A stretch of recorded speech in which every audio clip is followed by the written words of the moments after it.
De belles matières, des couleurs acidulées, des formes originales, des pièces uniques. À l'origine de ces sacs, il y a ça. Ce matin, comme presque tous les matins, Mélanie Eaton se rend chez Emmaüs pour trouver de la matière première. Et aujourd'hui, la chasse a été bonne. Elle a craqué pour un canapé émeraude années 90. C'est la couleur de cette année, donc c'était la super loterie. La bonne pêche. Il s'agit d'abord de découper le canapé. Quelques minutes, quelques coups de cutter, et Mélanie récupère le cuir nécessaire à la confection de 6 sacs. Le geste est maîtrisé, l'expérience est là. La créatrice sait repérer les détails qui vont plaire. Je vois déjà que tous les plis en fait, du cuir, ils sont déjà imprimés. Et c'est ça qui est beau, ça va donner une âme un peu, et puis un esprit graphique sur une face de sac.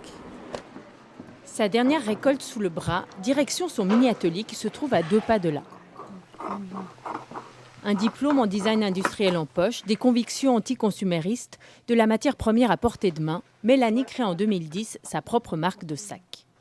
J'ai d'abord commencé à couper des vestes parce que justement graphiquement je trouvais intéressant de pouvoir reprendre des parties d'un vêtement monté et puis de les imaginer en sac.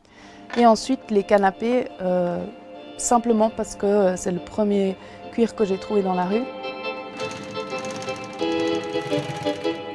La démarche de la jeune femme va plus loin. En plus de la volonté de donner une deuxième vie à des objets, elle refuse le diktat des fournisseurs chinois.